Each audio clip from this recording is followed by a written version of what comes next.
Eu quero dizer que é com enorme prazer que nós recebemos aqui nessa noite de hoje o jornalista Juca Kfouri e também o senador Carlos Portinho, além dos nossos dois conselheiros da casa, o doutor Rodrigo e o doutor Eduardo, para esse bate-papo e para essa conversa necessária a respeito do significado do futebol na sociedade brasileira, né? O bate-papo de hoje tem a ver com o marco regulatório, um projeto de lei que é o 5516 de 2019, que tem o objetivo de rediscutir a perspectiva como o futebol e as empresas e os clubes de futebol vêm sendo tratados no âmbito do Brasil e da cultura brasileira. O projeto de lei ele tem toda uma tramitação e um histórico que depois os nossos convidados de hoje vão poder debater de forma mais pormenorizada, mas que visa, de antemão, uma mudança de paradigma significativo de como nós temos o conceito e a compreensão do futebol no âmbito da sociedade brasileira e no meio também dos negócios, né?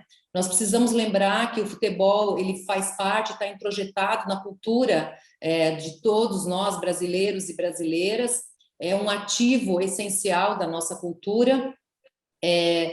Nós temos, né, representa também muito da cultura brasileira para fora das fronteiras do Brasil, e nós temos visto que nos últimos anos toda a relevância que o futebol teve, toda a relevância que os clubes, na verdade, tinham no âmbito aqui dos campeonatos brasileiros, vem, de uma certa maneira, perdendo uma relevância também para o futebol internacional.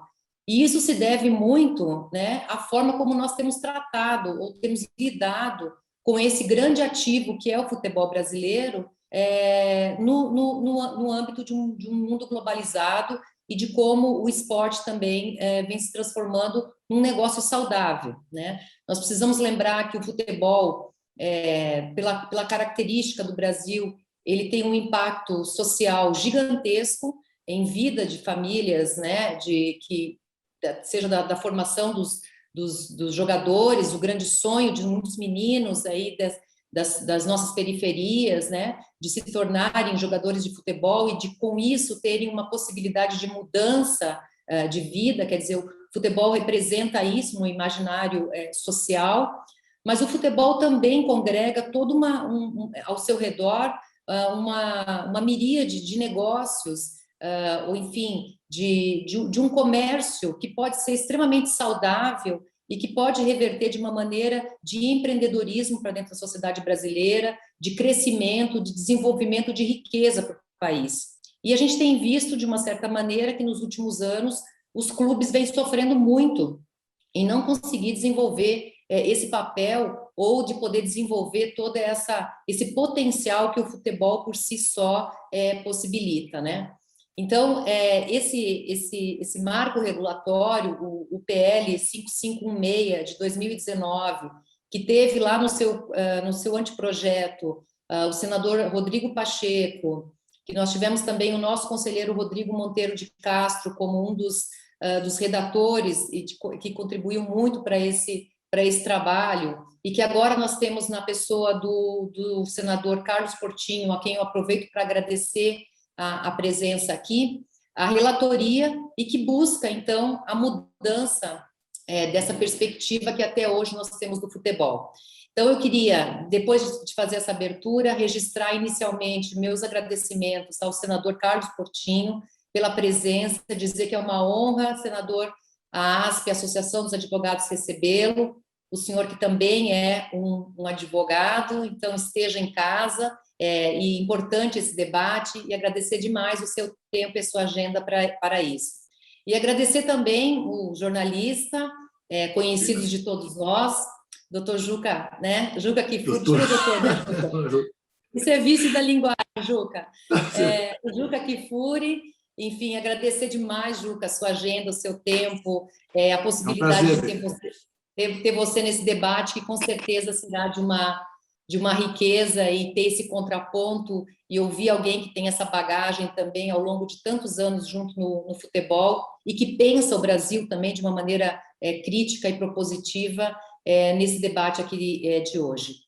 Agradecer ao Rodrigo Monteiro de Castro, nosso conselheiro, que possibilitou a ponte entre o Juca, o senador, e nos trouxe e viabilizou esse encontro aqui na ASP. E também agradecer ao Eduardo Cosmangi, que é o nosso conselheiro, mas é também o nosso diretor na casa, afeto às questões da lei de falências, que tem muita pertinência também com o tema que a gente vai tratar hoje e que busca também, enfim, olhar a perspectiva também dos clubes sobre esse problema do grande endividamento que os clubes têm, e que também é um obstáculo para esse desenvolvimento todo do tema. Mas, enfim, a mim cumpre agradecer a todos vocês, dizer que hoje é uma noite de muito prazer, e eu tenho certeza que esse debate é extremamente rico. Ele é rico não só para a Associação dos Advogados de São Paulo, mas eu acho que ele é uma contribuição e ele é rico para a sociedade brasileira. Então, gostaria de agradecê-los, e ao agradecer também passar a palavra para o Rodrigo Monteiro de Castro, que conduzirá os trabalhos aqui dessa noite. Presidente Viviane, obrigado pelas palavras. Antes de falar dos outros participantes, eu gostaria de agradecê-lo e de registrar que a Viviane é a primeira mulher a presidir a ASP. Eu acho que essa é uma boa notícia, mas é uma má notícia também, porque é apenas a primeira, né? Uma associação que tem mais de 70 anos, de modo que este é um movimento que ele tem que ser estrutural e não conjuntural. E a presidência que você vem fazendo desde que assumiu a posição é absolutamente irretocável e merece todos os aplausos da comunidade jurídica. Viviane, agradecer também ao senador Carlos Portinho, eu já farei a apresentação formal dele, ao jornalista Juca Kfouri e ao nosso colega, advogado Eduardo Mangi. Ninguém quer me ouvir, eu também não quero me ouvir, evidentemente, todos estão aqui para ouvir o senador Portinho e o Juca, e também ao Eduardo. Faço apenas uma breve, mas breve apresentação mesmo, sobre o tema, porque eu acho que é interessante e é importante. Nós, aqui na ASP, temos apresentado, e a diretoria cultural, ela se envolve e promove debates absolutamente relevantes para a comunidade jurídica e para a sociedade como um todo. Este é mais um desses debates absolutamente relevantes. E ele é um debate que ele vai muito além do direito esportivo, que já seria importante por si. Mas o fato é que este tema vem sendo tratado desde a Constituição de 88 de uma forma um pouco equivocada, na minha opinião. Eu acho que nós amadurecemos, evoluímos com acertos e muitos erros, desde a Constituição, Lei Zico, Lei Pelé, Profut, e chegamos agora num momento, eu acho que de novo, de amadurecimento, no momento que talvez seja o derradeiro momento para se tentar reconstruir e reconstruir o orgulho e a atividade futebolística e construir algo que nós jamais tivemos, que é um grande mercado, um grande ambiente que envolve uma atividade, aí sim seria regulada pelo direito esportivo, que movimenta no planeta em torno de 4,5 bilhões de pessoas, no Brasil 140 milhões de pessoas, e 10% de todas as transações envolvendo jogadores são jogadores, 10% são jogadores brasileiros, e nós estamos jogando toda essa riqueza, e a riqueza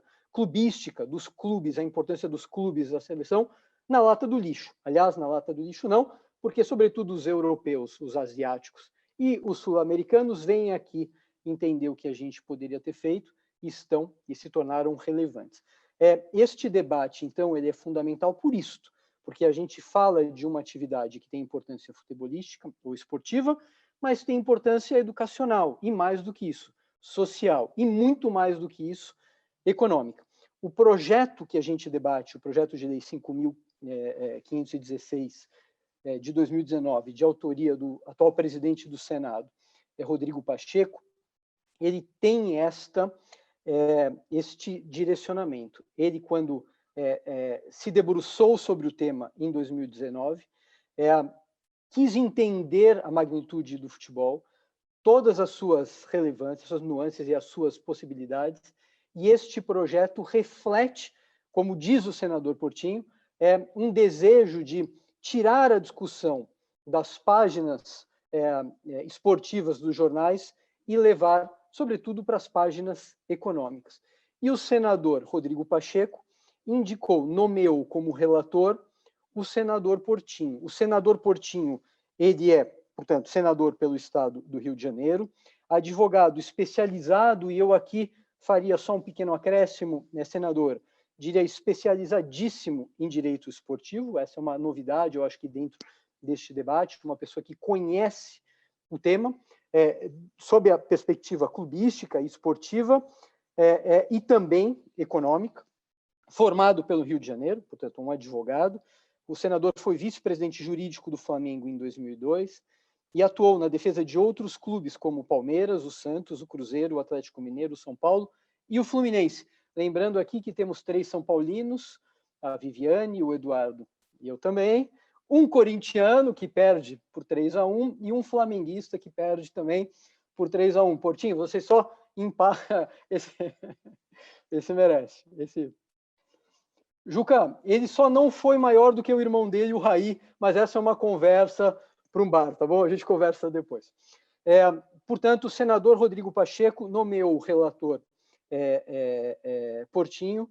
O senador, desde que assumiu este encargo, vem travando uma série de debates para ouvir os agentes que tratam ou que têm alguma atuação em relação a este tema, e ao que tudo indica, ele vai nos contar agora, deverá até o final de março terminar o seu relatório. Imagino que propor sim, esse é o objetivo dele, ajustes, algumas mudanças ao projeto do senador Rodrigo Pacheco, e oferecer ao Brasil, e aí, senador, se me permite, eu acho que como advogado de direito esportivo, uma pessoa preocupada com o esporte, preocupada com o país, e jovem como você eu no seu lugar, se eu pudesse pedir uma coisa a Deus, seria para relatar este projeto, porque você tem nas mãos a possibilidade de contribuir para a efetiva transformação de uma atividade que, novamente, num país como o nosso, num país tão desigual quanto o nosso, tem um potencial social e econômico, social e econômico, absolutamente monumentais. Eu passo a palavra ao senador e depois eu farei a apresentação do jornalista Juca Kfouri. Por favor, senador, a palavra é sua.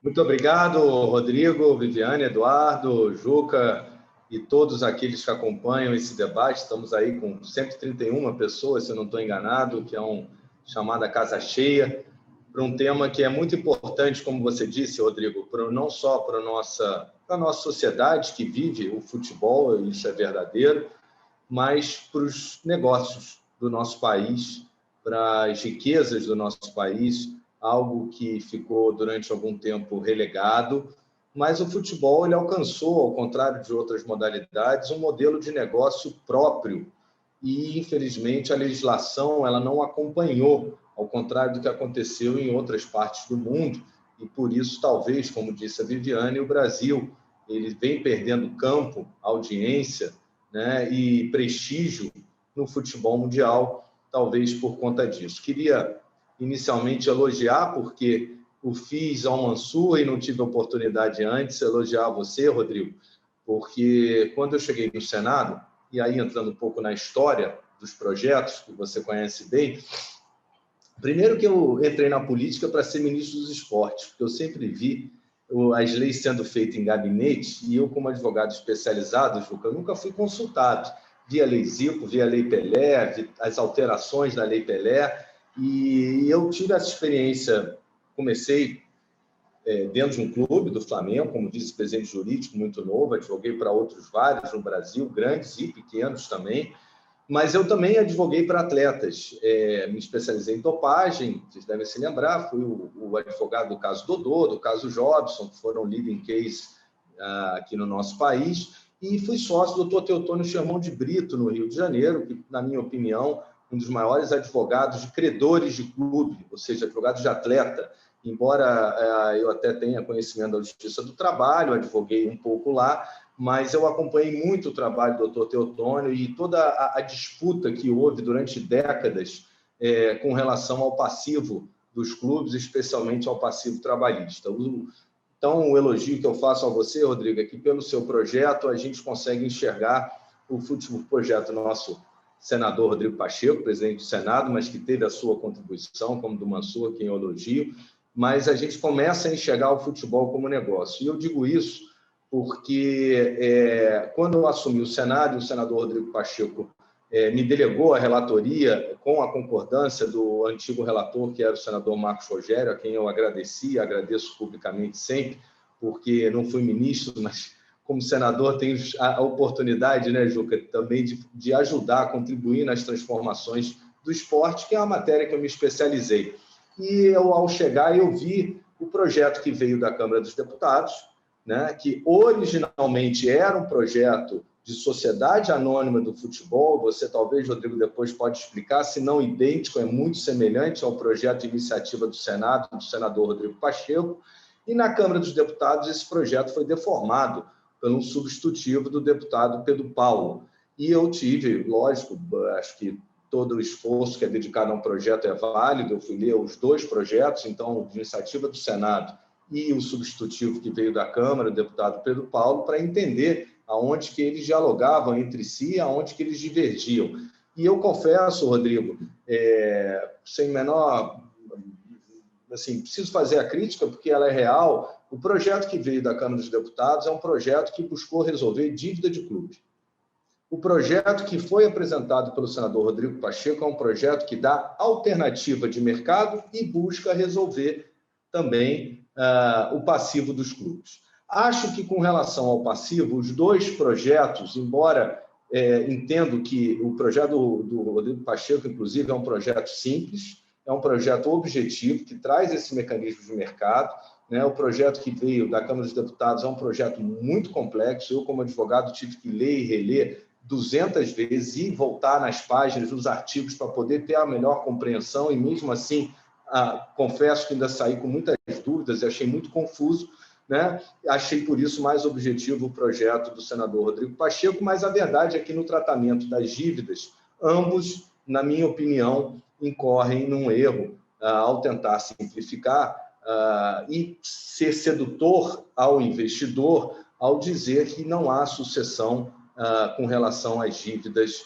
do clube, né? Ou seja, a sociedade anônima do futebol ela não sucede à dívida do clube. E o que eu vejo de importante no projeto da Sociedade Anônima do Futebol justamente é porque a função dele é trazer segurança jurídica ao mercado e especialmente ao investidor. E essa disposição, a primeira rodada de conversas foi com a CBF, que eu queria entender como é que ela olhava esses dois projetos, né, e sair satisfeito, particularmente. E a segunda conversa foi com os advogados dos credores. Reunimos vários advogados de credores de clube e todos viram como primeiro ponto de crítica exatamente o texto que diz que não há sucessão, né? E eu entendo que há, sim, até porque é uma questão de grupo econômico, a questão de uma sociedade que sucede um clube, tanto que sucede nas questões esportivas, num artigo preliminar, que deixa isso claro, né? E depois, à frente, quando diz que não sucede nas dívidas dos clubes, eu parei ali para me debruçar um pouco mais sobre isso. Por quê? Se a gente quer trazer segurança jurídica ao investidor, esse tipo de redação a gente não vai resolver na canetada a dívida dos clubes, né? A gente precisa dizer, na verdade, no que sucede, como sucede e quais os limites dessa sucessão. E eu acho que há um campo, e aí não vi distância nas duas primeiras conversas entre a CBF e os advogados dos credores. Ao contrário, eu vi muito mais proximidade, porque a partir do momento que a gente reconhece que há sucessão, mas quer dizer como se dará essa sucessão, em que condições e como será paga a dívida, em que limites, isso atende os advogados dos credores, né? A gente tem, o Eduardo depois pode falar um pouco à frente sobre isso, né? A gente tem, na verdade, hoje, dois mecanismos que alimentam o pagamento das dívidas de credores. No caso do futebol, você tem os atos da Justiça do Trabalho, que tentaram organizar um concurso de credores, e você tem o caminho da recuperação judicial, em que alguns clubes, inclusive o mais recente Figueirense, o doutor Ayub, veio liderando esse processo, buscando a recuperação judicial, porque o clube está com a faca no pescoço, não consegue mais impedir as penhoras. Foi o caminho, na ausência de um marco regulatório, foi o caminho que ele encontrou se valendo da legislação Geral de Recuperação Judicial, né? Então, existem dois caminhos, na verdade. Eu acho que a alternativa ela tem que estar posta na mesa aos clubes. Há clubes que preferem resolver o caminho da liquidação, da recuperação judicial, e há clubes que dizem, não, isso vai denegrir a minha imagem, vai desvalorizar os meus ativos, eu prefiro, ou a minha dívida é menor, eu prefiro seguir pelo concurso de credores, como fez o ato trabalhista, que é replicado no Brasil inteiro, né? E pelos advogados dos credores, a experiência do Rio de Janeiro foi a mais exitosa, e de fato é, né? O que falta é uma padronização nos outros estados, o que a lei também pode trazer. Em conversa com os credores, foi a grande demanda deles, essa padronização, isso como um caminho para liquidar as suas dívidas, o que pode acontecer o mesmo concurso também no âmbito civil, das dívidas cíveis dos clubes. A dívida tributária, a gente tem o Profut, que eu vou tratar num caso à parte. Mas, então, a gente tem experiências exitosas, Rodrigo, mesmo com clubes como sendo ainda associações civis, né? E eu vou dar o exemplo do Flamengo. Eu gosto porque eu não acho que, embora ele seja a exceção, ele deveria ser a regra, né? Eu me lembro quando eu saí, deixei a vice-presidência jurídica do Flamengo, eu olhava aquele passivo e dizia, ó, isso é impagável, né? E veio o ato trabalhista regulando alguns percentuais sobre receita, faturamento, que foram alimentando o pagamento da dívida, e o Flamengo liquidou o seu passivo trabalhista. Ao contrário de outros clubes do Rio de Janeiro, Juca, que escamotearam receitas, né? Clubes que criaram companhias, sociedades anônimas, né? E transferiram seus ativos, estádios, receita de operação de jogo, e diziam, não, isso aqui é da sociedade anônima, não é do clube. Não durou 10 minutos na Justiça do Trabalho. Os advogados dos credores buscaram, comprovaram, e a Justiça do Trabalho mandou ele pagar todos os atrasados que ele escamoteou, fraudou, né? E por isso esses clubes hoje alcançaram dívidas na casa de 1 bilhão, enquanto o Flamengo, embora seja uma associação civil igual, se você hoje tiver uma dívida trabalhista com o Flamengo, você não vai nem entrar na fila, vai ser o primeiro a receber. Então, a gente tem modelos que deram certo, né? Mas que falta justamente uma segurança jurídica de como que ele pode funcionar, como que essa questão poderá ser tratada na lei. Então, sem nenhum melindre, eu acho que não há problema algum da gente tratar desse assunto, que é a questão do passivo dos clubes de futebol. O projeto de lei, vocês me desculpem, é que está tendo ao mesmo tempo aqui a votação do último projeto da pauta da sessão do Senado, e eu estou sendo chamado aqui para votar desesperadamente. Rodrigo, eu vou pedir só uma pausa, até para dar oportunidade. Eu coloquei aqui uma introdução, eu quero voltar, mas eu preciso votar agora aqui, online, ao vivo. Se você puder assumir e falar um pouquinho também desse histórico, e ouvir a posição do Juca sobre o que eu já falei, pedindo mil desculpas, mas aqui a gente joga nas 11, Juca. Juca, você quer fazer um comentário? Não, eu estou dizendo para o senador seguir aí o que ele tem de fazer. Esses são os novos tempos da pandemia. E a gente faz 200 coisas ao mesmo tempo, né? Quando não invade uma criança ou um gato ou coisa que valha, né? Mas acho que essa primeira exposição dele vai indo muito bem, mas pegue você a coordenação, Rodrigo.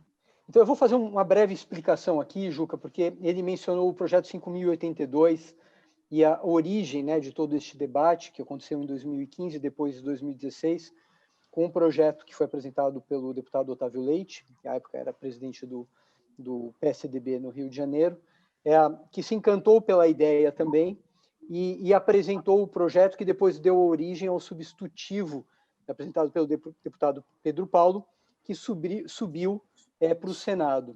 Há diferenças importantes entre o projeto do deputado Otávio Leite e do senador Rodrigo Pacheco. Eu participei também, junto com o Mansur, da redação deste projeto, lá na origem. De um para o outro, nós temos 5 anos de muita conversa. Conversa com advogados, com reguladores, com magistrados, com investidores, jornalistas, CBF.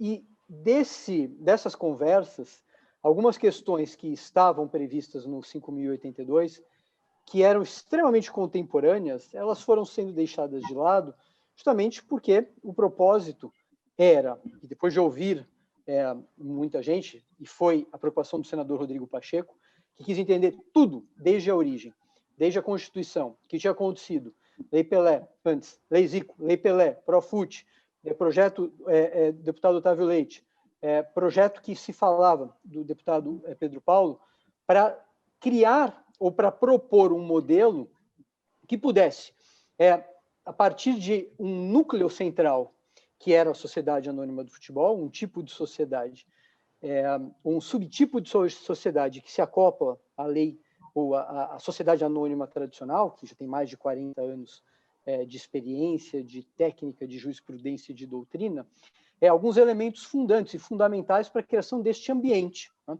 Então, a gente fala de governança, fala de compliance, de instrumento de financiamento, coisa que nenhum país fez no planeta, caso da debenture FUT, reorganização, reestruturação de passivos e obrigações, um sistema tributário próprio. Então, este projeto que o senador Portinho é o relator, né? Então, a importância dele é absolutamente fundamental nessa história toda, tem esse histórico. Ele fala de um projeto que teve a oportunidade de passar por 6 anos de debate, e 6 anos de aperfeiçoamento, 6 anos de simplificação e 6 anos de direcionamento para aquilo que é essencial para a gente criar este ambiente. Senador, já está liberado? Pode voltar? Já estou liberado. Então, Mais uma vez, desculpa. Bom, então eu vou retomar daqui. Eu estava falando sobre a questão do passivo trabalhista, inicialmente, mostrando que há 2 alternativas e a gente não precisa ser rígido na forma, a gente só precisa deixar as oportunidades na mesa, que, aliás, o projeto do Clube Empresa, ele dá uma oportunidade de mercado e a gente tem que seguir essa lógica bem construída do projeto. Então, esse é um ponto crítico, sim, que é o passivo trabalhista dos clubes e, na minha opinião, há como, Rodrigo, aí até pedindo licença, como a gente poder fazer pequenos ajustes nesse projeto para que a gente não deixe de alimentar o pagamento desse passivo. Então, a gente pode continuar. É o que eu estou construindo e está sendo muito bem aceito, Juca, nas rodadas de conversa com os mais variados atores, porque eu não tenho cabeça fechada, minha cabeça está aberta e estou validando a cada reunião, né, os pontos de convergência, e esse é um deles. Há a possibilidade da gente continuar alimentando o pagamento desse passivo, esse passado do clube, especialmente o trabalhista, que é um ponto crítico, seja através do processo de recuperação judicial, e aí é um ponto que pode ser importado, sim, do substitutivo do Pedro Paulo, adequado, né, porque lá ele tratava disso, adequado naturalmente com a simplicidade que empregou o texto do projeto do senador Rodrigo Pacheco, principalmente, ou através do concurso de credores, continuando o clube pagando o seu ato trabalhista e o eventual ato cível, mas alimentado por alguma receita. O projeto do Clube Empresa, da Sociedade Anônima do Futebol, ele traz o dividendo obrigatório no final do exercício, 25% reverte ao clube, e isso pode ser amarrado para o pagamento das suas dívidas, tanto numa hipótese de recuperação ou de concurso de credores, mas a gente sabe que o credor não vai poder esperar 1 ano para saber o quanto são esses 25%. E, por outro lado, eu acho que há a possibilidade da Sociedade Anônima do Futebol remunerar mensalmente em algum percentual das suas receitas que seja suficiente para, não atrapalhar a sedução do projeto, né? O investidor não deixar de investir na Sociedade Anônima porque ela vai estar alimentando ainda o pagamento desse passivo, né? Mas, ao mesmo tempo, que seja suficiente para que possa, assim como o Flamengo quitou a sua dívida trabalhista, os outros clubes também liquidarem, né? Esse é um ponto crítico que diz respeito ao passivo trabalhista do clube, né? O outro ponto crítico diz respeito, isso também vem se repetindo nas rodadas de conversa, a questão tributária. O projeto de lei, ele de forma simples, que, aliás, Se a gente pudesse fazer uma reforma tributária, eu acho que a gente tinha que começar pela simplificação antes de tratar de alíquota ou de outros impostos, que todo mundo que quer é entender, é compreender, né, que tributo eu tenho que pagar. E isso o projeto faz de maneira bem objetiva. O projeto Pedro Paulo, substitutivo, também buscou um caminho bem simples, né, inclusive identificando os tributos, e isso também pode ser aproveitado nesse texto, né? E o projeto Rodrigo Pacheco fixa em 5% a carga tributária para a sociedade anônima. Essa questão tributária, alguns aspectos que a gente deve levar em consideração. Primeiro, que se o projeto é facultativo, e isso é uma pedra fundamental, né? Isso também, por ser facultativo, quebrou, Juca, a resistência de muitos clubes ao projeto. Confesso, o próprio Flamengo, a primeira preocupação dele, porque eu acho que ele sofreu com o projeto Pedro Paulo em relação a isso, né? Que ele ou não era facultativo, ou ele criava tantas vantagens para as associações que deixava aqueles que não quiserem, né, se transformar numa situação de inferioridade, o que pode se refletir realmente no âmbito desportivo, na questão do equilíbrio das competições. Mas na questão tributária também ocorre isso. Você não pode sair de uma associação civil que você era ontem e que pagava nada ou tão pouco, para no dia seguinte virar uma sociedade anônima pagando algo a mais, ainda que seja 5%, Rodrigo. Porque isso também pode gerar um desequilíbrio na competição, onde você tem clubes, associação civil, e eu sou um constitucionalista, eu acho que é um direito que a Constituição consagra da liberdade de associação, né? Então, quem quiser continuar na associação civil, que continue, quem quiser ser empresa limitada, que continue. Aliás, a grande vantagem do projeto Rodrigo Pacheco é que ele trata de um único tipo societário, ao contrário do substitutivo que veio da Câmara dos Deputados, que ao querer tratar de todos os tipos societários, se tornou complexo. Quando a gente quer tratar de tudo, às vezes a gente não trata de nada, né? Então, acho que a grande vantagem também do projeto Rodrigo Pacheco foi ter eleito um único tipo societário. Mas aqueles que quiserem continuar a associação civil vão disputar uma competição com clubes que se transformarem em sociedade, vão ter uma carga tributária maior, e isso pode sim gerar também um desequilíbrio na competição. O que eu quero dizer com isso, Rodrigo? A gente anda nessas conversas construindo, e na última, inclusive, com a participação do governo, que me deu corda, falou: tá bom, entendi o seu ponto de vista, continua por aí que a gente lá na frente volta a conversar. Porque sempre que você conversa com o governo, né, Ju? E, naturalmente, a primeira questão do governo é: qual é o impacto financeiro disso? Qual é a perda de arrecadação? Bom, a verdade é que hoje é que há perda. Hoje todos perdem. O governo nada arrecada ou arrecada muito pouco. Então, o impacto só pode ser positivo de uma transformação do clube em empresa. E por que ele só pode ser positivo? Eu acho que há um espaço para a gente pensar numa transição tributária gradual no tempo. E qual é a importância disso? Primeiro, porque, como eu digo, a gente precisa de um espaço de tempo nessa transformação inicial para que o clube possa liquidar esse passivo trabalhista. E ele não consegue fazer as duas coisas: entrar numa carga tributária alta e liquidar o passivo, porque senão a clube-empresa passa a se tornar algo não muito atrativo, e a gente vai afastar o investidor, que é o principal, é o dinheiro novo no futebol, né? Então, a gente precisa desse espaço de transição, inclusive para encaixar, não sei, em 5 anos, né, o pagamento desse passivo trabalhista alimentado por alguma remuneração da sociedade ao clube, que vai buscar a recuperação judicial, o concurso de credores no âmbito da Justiça do Trabalho, né? Então, a gente precisa desse espaço. Segundo, a gente precisa desse espaço para não criar um desequilíbrio na própria competição, um desequilíbrio esportivo, de uma associação que nada paga e um clube que passa a pagar tributo.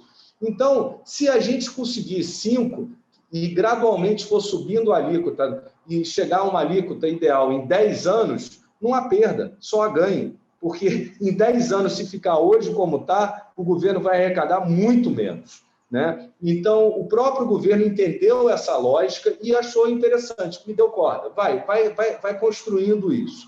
Então, Rodrigo, o outro ponto crítico é tributário. A gente está construindo com todos os atores e validando essa possibilidade de transição tributária com aumento gradual depois de um determinado período das alíquotas até chegar àquela ideal. A alíquota de 5% que foi estabelecida no projeto inicial é a ideal? Sem dúvida, para o investidor é maravilhoso, vamos ouvir o governo.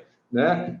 Tem espaço para isso? Talvez tenha, para aumentar um pouco mais, porque se você fez isso gradual, o clube conseguiu pagar o seu passivo trabalhista praticamente todo, ele começa a ter espaço para poder entrar uma alíquota maior e ele poder honrar com compromissos maiores, e o governo ganha nisso. Então, esses dois pontos críticos, eu estou conduzindo as conversas e estou encontrando alguma convergência por esses dois caminhos, né? Tanto do trabalhista, que são dois, a recuperação ou concursos credores, quanto do tributário, que é a transição tributária, para a gente não também ocasionar um desequilíbrio desportivo e ser sedutor. A grande vantagem desse projeto, por ser facultativo, é que ele tem que ser sedutor. Ele tem que ser sedutor ao clube e ele tem que ser sedutor ao investidor, porque aí é que reside o sucesso do projeto. E aí, Juca, que aqueles clubes que acham que não quero virar empresa, talvez eles enxerguem no sucesso dos que viraram uma necessidade também de se transformar em empresa.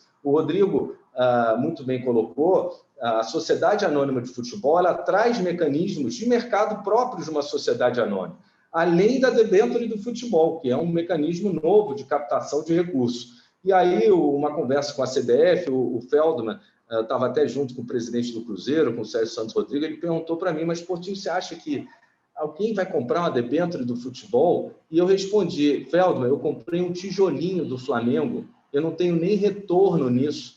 Imagina o Cruzeiro com uma auditoria séria de uma Ernst Young, com credibilidade, com as contas transparentes, abertas, buscando um recurso lá fora. Imagina quanto ele vai poder, nessa reestruturação, captar, tanto no mercado, quanto dos seus próprios torcedores, que gostariam de investir no clube. Eu investiria hoje no Flamengo, né? Fácil, mesmo ele sendo associação civil. Acontece que ele, como associação civil, não tem o mecanismo de mercado que a sociedade anônima traz. Que não é só a debênture do futebol, são também fundos de investimento, né? Subscrições de ação. Quando eu falo em fundos de investimento, Juca, eu quero lembrar as experiências passadas da cesta de atletas do Cruzeiro, ou a mais atual até, que é o Bitcoin do Vasco, que lançou recentemente. Você vê que tem uma oportunidade, tem uma demanda para isso, né? O que falta é segurança jurídica, que a Sociedade Anônima de Futebol, o Clube Empresa, pode trazer, né? E a reestruturação dos clubes. Por que uma sociedade anônima? Portinho, sociedade anônima é um tipo societário muito complexo. É para ser complexo, porque é assim que a gente vai afastar os aventureiros do futebol. A sociedade anônima é uma sociedade que visa exclusivamente ao lucro. Se o CEO dela não der lucro, ele é derrubado no dia seguinte, né? Ela precisa distribuir dividendos. Então, ela tem como alcance principal o lucro, o resultado. A sociedade limitada, infelizmente, a gente sabe que tem sociedades limitadas que nascem para não dar lucro. A gente sabe que tem sociedades limitadas que o patrimônio da empresa se confunde com o patrimônio do sócio. Então, a Sociedade Anônima do Futebol, até também pelos mecanismos de mercado que ela traz, né, é um modelo, na minha opinião, acertado, mais adequado para essa transformação do futebol, né? E aí a gente vai perguntar, mas isso vai atingir a quem? Eu vejo aí dois modelos de negócios diferentes. Você tem os grandes clubes de massa, que podem carregar um passivo maior do que os outros, mas, ao mesmo tempo, tem uma grande torcida. Você tem um investidor, por exemplo, que quer uma grande mala direta, que quer um consumo de massa dos seus produtos, não só além do futebol, né? Ele pode encontrar num grande clube, num clube de massa, uma grande oportunidade de investimento. Agora, você tem também os clubes de menor expressão, que não têm um passivo tão grande, né? Às vezes a sua vida associativa é mais fácil para se transformar em empresa, mas ele vai ter o ônus de ter que subir da Série A2 para a Série A3, para a Série A1, para até chegar na elite do futebol. E o investidor pode apostar nisso. Por quê? Não, porque eu quero fazer um trabalho de formação de atletas, né? E fazendo esse trabalho eu já tenho lá o mercado lá fora para quem eu vou vender. Então, você vai ter aí, na minha opinião, dois modelos diferentes de negócio. E com uma vantagem. A conversa que eu tive com o Sérgio Santos Rodrigues, ele falou, Portinho, Cruzeiro com 40 milhões de euros, eu resolvo o meu problema imediato. O resto é dívida futura, a gente trabalha a longo prazo e tal. Meu problema imediato é esse. Eu falei para ele, pois é, o Vinícius Júnior foi vendido por isso. Um jogador foi vendido por isso. Agora, olha a transformação, Viviane, que isso pode acontecer. A gente vem falando há muito tempo que os clubes estão perdendo espaço para os empresários, e perderam sim, né? O empresário quer botar o jogador para vender, né? Agora, o investidor, ao invés de ele comprar um Vinícius Júnior, para ele talvez seja melhor botar 40 milhões no Cruzeiro, que tem uma cesta de atletas que podem sair 10 Vinícius Júnior, e ele pode ter um rendimento muito maior. Então, talvez com esse projeto, o clube recupere o protagonismo, né, nos negócios do futebol que ele perdeu. É um outro ponto positivo, futuro, né, incerto, mas que eu acredito possível de se enxergar. Tem dois aspectos finais que eu queria destacar, Rodrigo. Já conversei, inclusive, com o senador Rodrigo Pacheco, que eu gostaria de suprimir do projeto. São coisas pequenas, de menor relevância, na minha opinião.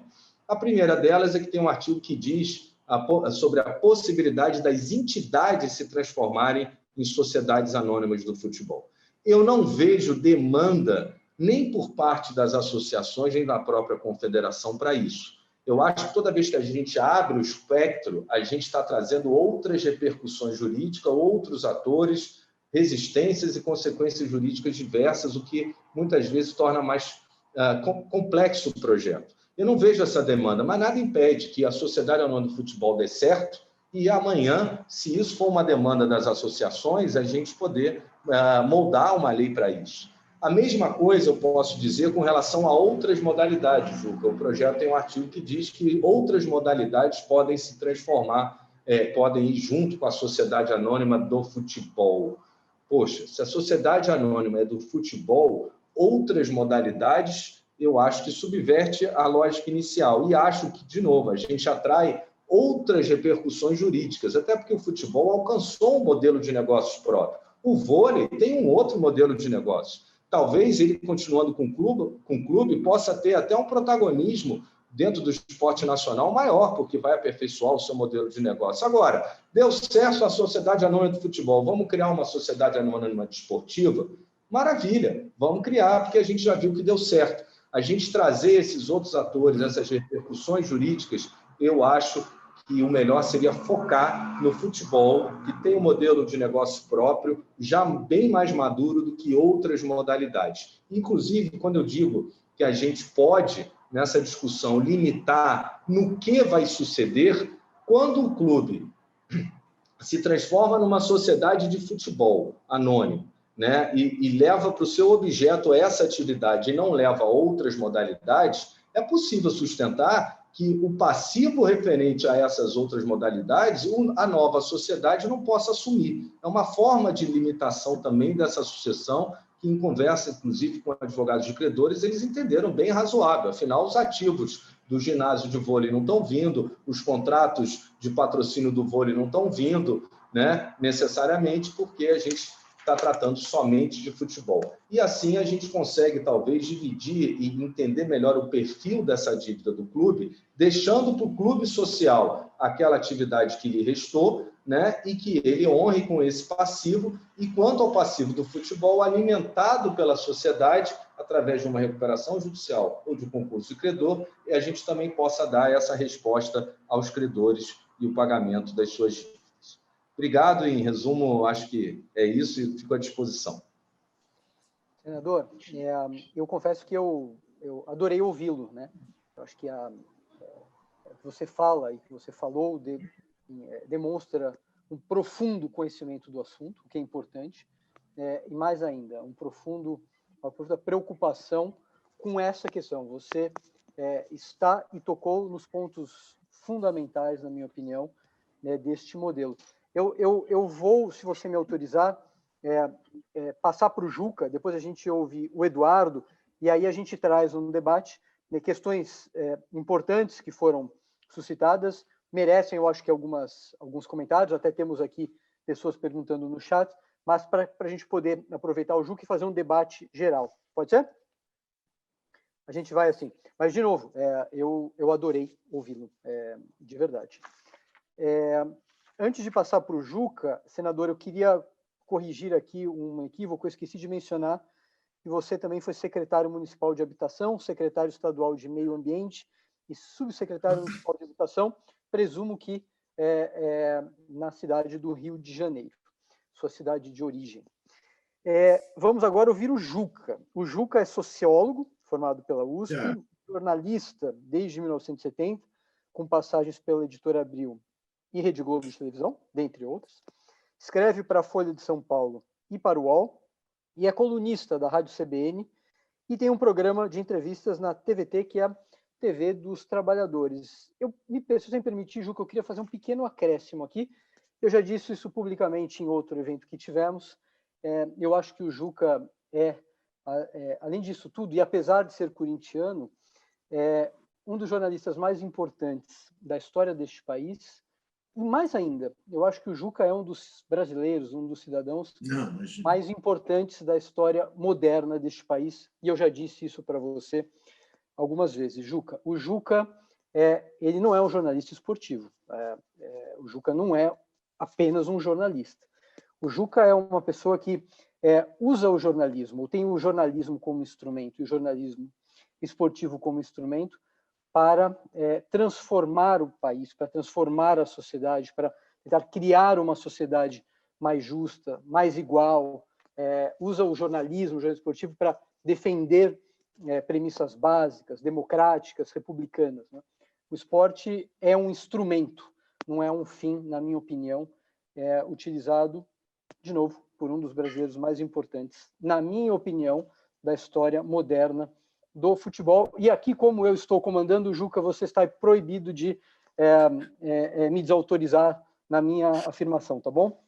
Jamais faria isso, apenas digo a quem nos vê que, evidentemente, o Rodrigo é meu dileto amigo, né? Além de ser competentíssimo e, além de competente, exageradíssimo, né? Feito este comentário, este preâmbulo, eu quero dizer primeiro o seguinte: a doutora Viviane, que eu saúdo como primeira presidenta da Associação dos Advogados de São Paulo, porque eu costumo dizer que houve um momento na minha carreira profissional em que eu trabalhava em 4 lugares diferentes, e desses 4 lugares, em 3, Viviane, em 3,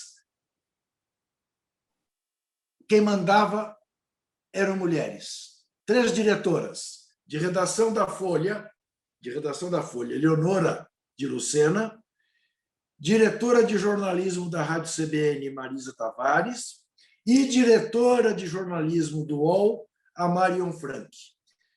E poucas vezes na minha vida trabalhei tão bem, tão tranquilo e com tanta liberdade.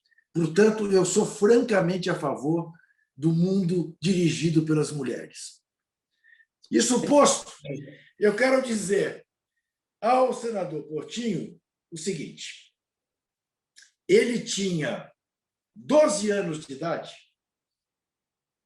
e eu já participava, em 1985, de um debate na Câmara dos Deputados, levado pelo ex-presidente do Flamengo, então deputado federal, Márcio Braga, em que se discutia uma nova legislação esportiva para o Brasil, às portas da Constituição de 88. Porque a Constituição, porque a lei que vigia no Brasil, então, ainda era dos tempos do Getúlio Vargas, inspirada na Carta del Lavoro, do governo do Mussolini, do Estado fascista da Itália. Cometemos, senador, um equívoco, então, no artigo 271 da Constituição Federal, que foi a de exigir tamanha liberdade e autonomia para as entidades esportivas, porque vínhamos de uma ditadura, né, que meio transformamos o mundo do esporte numa terra de ninguém. Foi necessário que o ministro César Peluso, acompanhado por unanimidade no STF, muitos anos depois, ao julgar um ADIM de um partido que agora não veio ao caso, determinou que autonomia não significava soberania, que autonomia não significava que cada um fizesse o que bem entendesse, que é o que, de certa maneira, ainda vigora no campo do esporte no Brasil, entre outras coisas porque a maior parte dos juízes de primeira instância desconhecem essa decisão do STF. Senador Portinho, a coisa que mais acendeu as luzes da minha cabeça em relação à necessidade de mudar o modelo de gestão no futebol brasileiro foi quando eu vi o maior ídolo do clube mais popular do chamado país do futebol, o senhor Arthur Antunes Coimbra, também chamado de Zico, ser vendido pelo Flamengo para a Udinese. Não foi para a Juventus, não foi para o Milan, não foi para o Manchester United, não foi para o Barcelona, nem para o Real Madrid. Foi para a Udinese, que recém subia para a primeira divisão do futebol italiano e em cuja cidade viviam menos habitantes do que caberiam no Maracanã. Quando eu vi o Zico vendido para a Udinese, da cidade de Udine, que cabia no Maracanã, eu disse não. Realmente, alguma coisa está muito errada. E nós vivíamos a década de 1980. De lá para cá, embora o Brasil ainda tenha conseguido mandar no futebol mundial por um certo período, o que nós nos transformamos, senador, em exportadores de pé de obra. Vendemos commodities, né? Como fazíamos no tempo do Brasil colônia. Exportamos matéria-prima. E os europeus hoje têm a NBA do futebol, aquela que Carlos Alberto Parreira preconizava para o futebol brasileiro, mas que nós não fomos capazes de criar, porque o nosso modelo de gestão é o que é. É este modelo de gestão amador, entre aspas. Não fomos capazes de acompanhar os desafios do mundo globalizado, não fomos capazes de acompanhar os desafios de um novo capitalismo.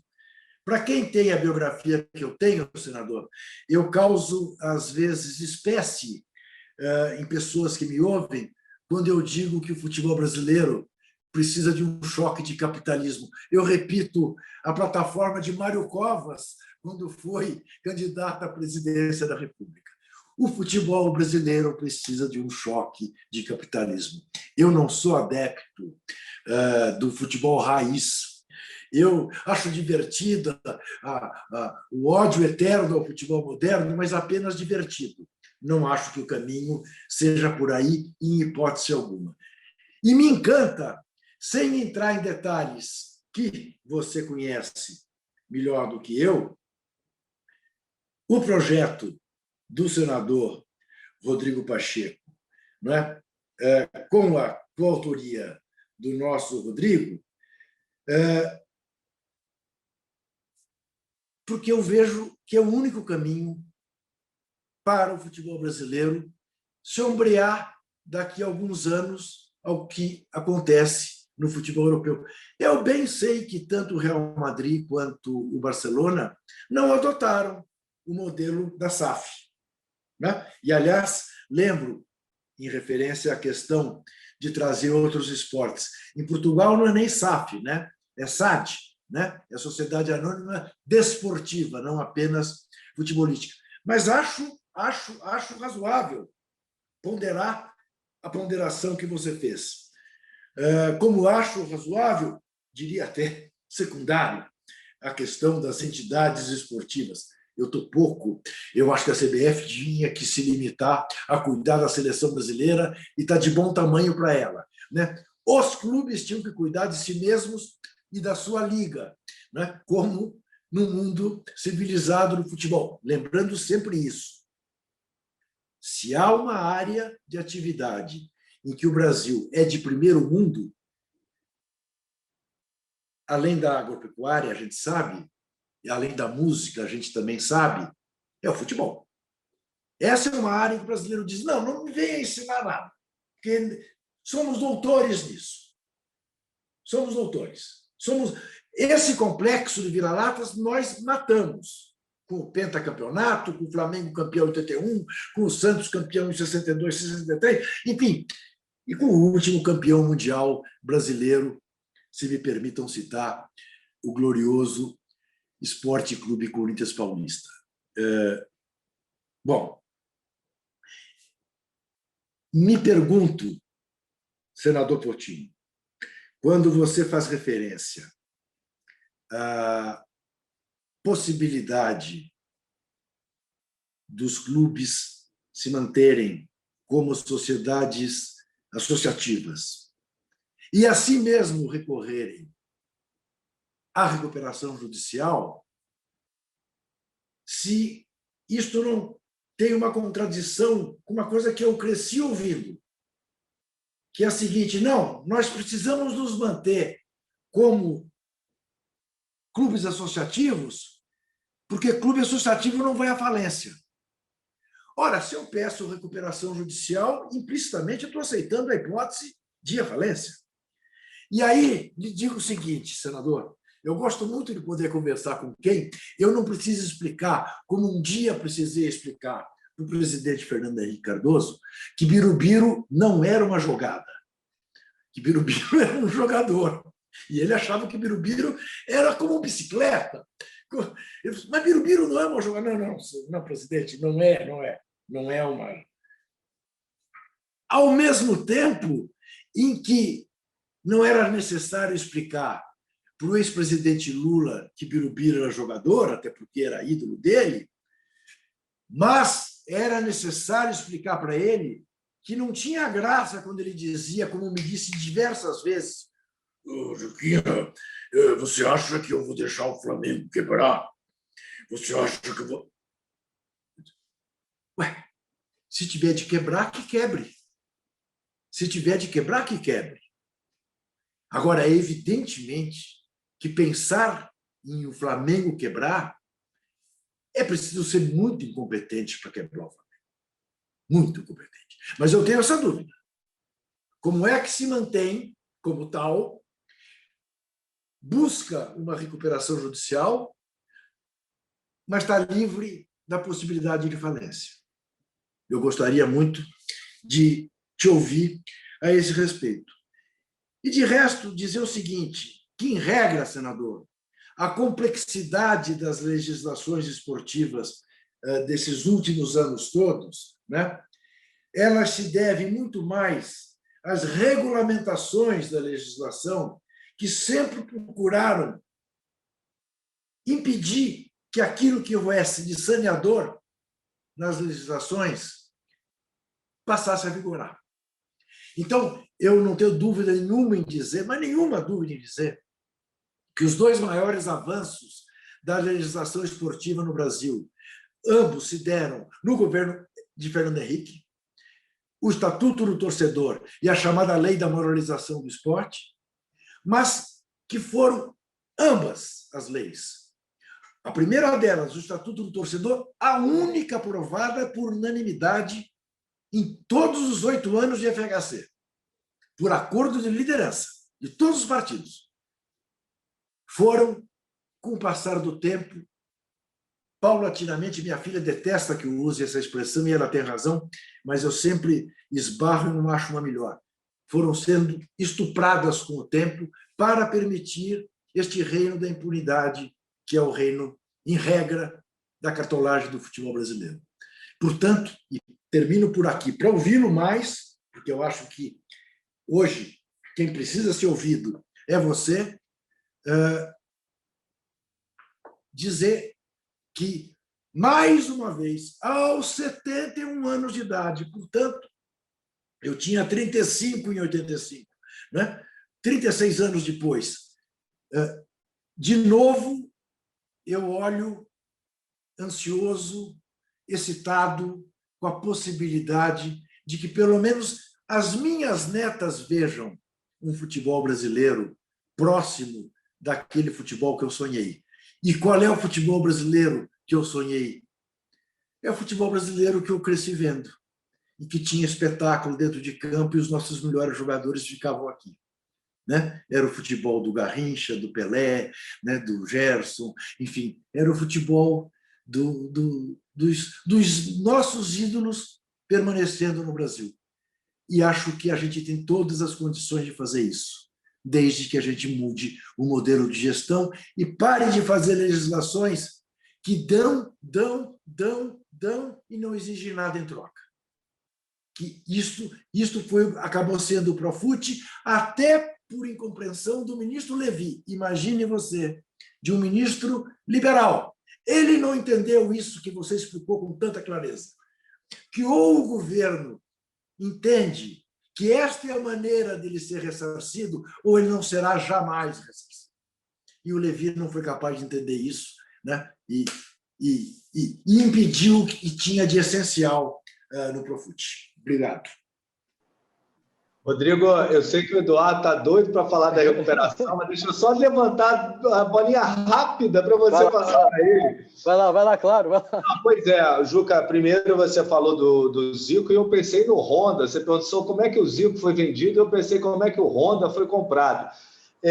Na verdade, na sociedade anônima, né, Rodrigo, a responsabilidade do dirigente é a regra. Hoje, o que a gente tem na associação é a irresponsabilidade total, seja para comprar ou para vender.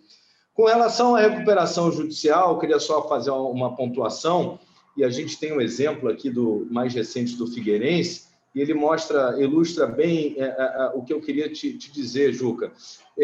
O Figueirense buscou, por falta de alternativa, uma recuperação judicial, mas ela não é um fim em si mesmo. Está faltando uma outra perna, que é justamente a Sociedade Anônima do Futebol, que é a possibilidade daquele clube associativo em recuperação atrair investidores, porque uma lei está dando segurança jurídica para o investimento, sabe qual é o tamanho da dívida, onde é que está a responsabilidade dele pelo pagamento, no que e como, e aí ele passa a ter a oportunidade de buscar no mercado um investidor para transformar em sociedade anônima. Por enquanto, o que a gente tem sem a lei da SAF é clubes buscando recuperação judicial como um fim em si mesmo, provavelmente para falir, porque sem o aporte de capital ele não tem como se transformar, e aí o Eduardo pode falar melhor o porquê que a gente evoluiu tão bem no que até o Ayub diz que ele acha que o termo é ruim, sabe, Eduardo? Ele acha que recuperação é uma coisa meio pejorativa,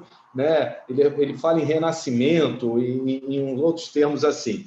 Né? E com relação, que eu também acho que pode ter sido uma preocupação sua, e é um ponto de reflexão que eu coloco por fim, que eu tenho pensado, se a marca do clube, quando não for uma transformação integral do clube social em empresa, se essa marca ela não deveria ser cedida só em caráter precário, para que, no caso da falência da sociedade, a marca volte para o clube. É uma coisa que eu tenho discutido e convergido no mercado com algumas pessoas.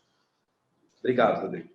Senador, a gente já volta aqui, tá? Como o Juca disse, o centro, quem está no centro aqui da nossa Roda Viva é você. Então, o Eduardo vai falar agora um pouquinho e na sequência voltamos até com algumas perguntas dos nossos dos participantes. E Viviane, eu acho que quando você nos provocou na reunião de conselho para que a gente organizasse, né, uma conversa com o Juca e com o senador, nós não poderíamos imaginar que ela fosse ser tão interessante, tão produtiva, né?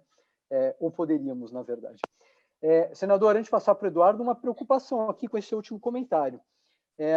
Se a marca voltar para o clube, primeiro, você tira o grande ativo dos credores. Então, você mata uma perspectiva de investimento. E ainda você pode criar uma estrutura artificial em que o sistema cartolarial criará uma sociedade anônima do futebol, transferirá para lá ativos, permanecerá responsável na entidade, indicará administradores, e se a coisa não funcionar, eles ainda podem recuperar a marca. Eu acho que, na minha opinião, é um problema, porque, de novo, é o grande ativo. É o que vai fazer com que a sociedade anônima do futebol ande nos trilhos, porque ela pode, eventualmente, perder a sua marca. O que não é um problema. Temos exemplos na Colômbia, na Holanda, em Portugal, de situações em que a marca foram a leilão e depois se reergueram, porque, afinal de contas, ninguém vai comprar uma marca para desaparecer com a marca. É para transformá-la, de novo, numa grande atividade de natureza futebolística, né? Mas eu passo a palavra aqui para o nosso grande especialista, que é o Eduardo Fosmange. O Eduardo é advogado, graduado pela PUC de São Paulo, pós-graduado em Direito Empresarial e mestre em Direito Comercial, também pela PUC. É conselheiro e diretor da ASP, atualmente segundo secretário, e integra um escritório de advocacia que está na terceira geração. É um dos mais respeitados escritórios do Brasil, certamente, nessa área, na área de recuperação e falência. Eduardo, Antes que o Eduardo fale, ele dirá que, como aluno da PUC, ele frequentou, evidentemente, a biblioteca da PUC. E como se chama, Eduardo? A biblioteca da PUC? Nadir Kfouri. Minha querida tia, que um dia disse à polícia que queria invadir e tinha invadido o Tuca. Aqui na PUC só se entra por vestibular. E não deu a mão ao coronel Erasmo Dias, que havia comandado a invasão. Não deu a mão a assassinos. Eu não consigo encontrar alguém da PUC, Eduardo, sem contar essa história. Que bom, Juca, que bom ouvir que você teve mulheres tão fortes na sua família. Opa! Bom, boa noite a todos aqui. Hoje estamos com 143 participantes já. E tenho certeza que todos querem ouvir muito mais o senador Carlos Portinho e o Juca Kfouri, razão pela qual vou ser bem rápido aqui nos meus comentários. Em primeiro lugar, gostaria de cumprimentar o senador Carlos Portinho por vir aqui discutir esse importante tema aqui, cumprindo também essa missão do legislador, né, de discutir com a sociedade as matérias importantes em trâmite no Senado, como é o caso do marco regulatório do Clube Empresa e do PL 5516 de 2019. Também cumprimento o Juca Kfouri, como já foi dito aqui, na minha opinião, também o principal jornalista esportivo do país. Cumprimento também o meu colega e conselheiro da ASP, o Rodrigo, que muito contribuiu aí com o PL 5516 de 2019, um estudioso sobre o tema.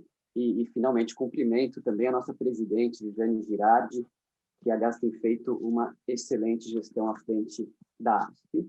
Eu estou aqui na qualidade realmente de advogado, especialista em reestruturação de dívidas. Eu tenho alguns pontos aqui mais para fomentar o debate. Mas, em primeiro lugar, eu gostaria de também enaltecer o PL 556 de 2019, porque, como o próprio senador disse, eu também examinei e achei ele bastante simples na medida do possível. Trata-se de um projeto com 16 artigos. E manter a simplicidade, no meu entender, é muito importante, é um mérito desse projeto, porque projetos complexos assim, acabam sendo muito difíceis de serem aplicados num país, ainda mais num país com realidades tão distintas como o Brasil. Primeiro ponto, já endereçando a questão colocada aqui pelo Juca, né? Realmente, ao admitir uma recuperação judicial de um clube empresa, você também está sujeito aos efeitos da falência. Não dá para ter, Juca, o melhor dos dois mundos. Então, na hora de requerer uma recuperação judicial, eu sou uma empresa, mas se alguém pedir minha falência, opa, sou uma associação. Isso não é possível. Tá? Estamos aqui, como você já mencionou, atrasados 30 anos, né, nesse projeto, então, porque realmente os clubes europeus já estão anos-luz na nossa frente. E para dar tintas, né, nisso, não é à toa que, como você mesmo mencionou, o último clube brasileiro que foi campeão mundial foi o Corinthians, se não me engano, em 2012, me corrija se eu estiver errado. E de lá para cá, os clubes brasileiros que até chegaram lá, e chegaram sobrando aqui no Brasil e na América do Sul, como foi o caso do Flamengo, do Palmeiras, sobrando aqui, mas chegam lá sem chance contra os times europeus. Realmente estamos ficando para trás. Mas o que me chama a atenção aqui nesse projeto, primeiro a questão social e educacional, desenvolvida pelos clubes, que pode ser, sim, potencializada com o Clube Empresa. Eu acho que isso é um ponto muito importante, Rodrigo, do projeto.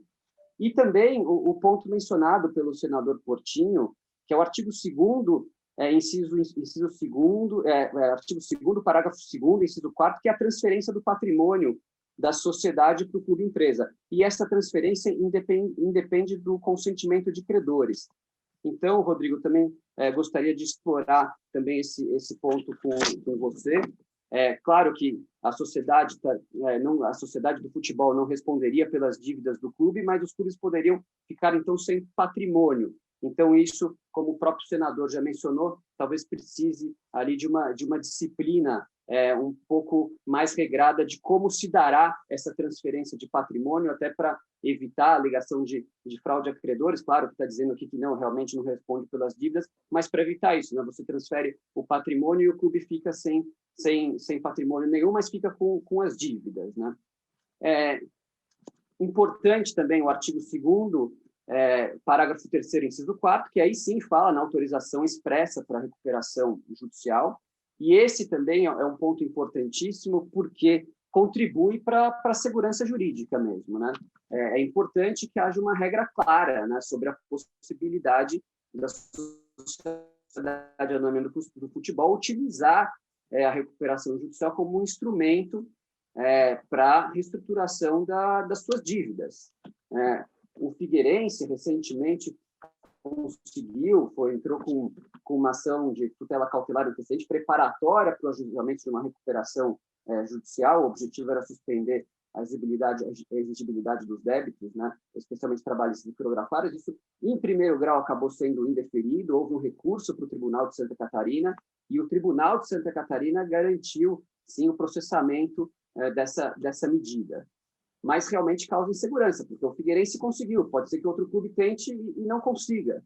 Então, é importante esse projeto, porque a regra ficaria similar aí para todos os clubes.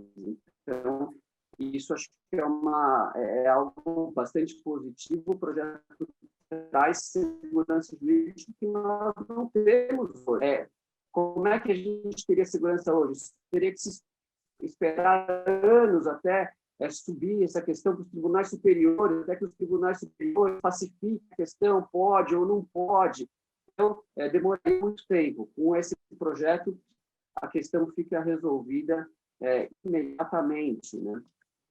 Então, é importante essa questão. A segurança jurídica hoje não, nessa questão do Figueirense. Ouvimos aqui uma corrente politista dizendo que não está previsto na lei, isso não poderia, outros já como interpretar. É que não há segurança jurídica. O Figueirense conseguiu e outros clubes podem não conseguir.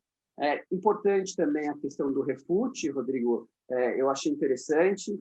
Durante 5 anos, a Sociedade Anônima do Futebol paga 5% da receita mensal, e isso inclui título de imposto de renda da pessoa jurídica, PIS, PASEP, CSLL, né, e o imposto sobre folha.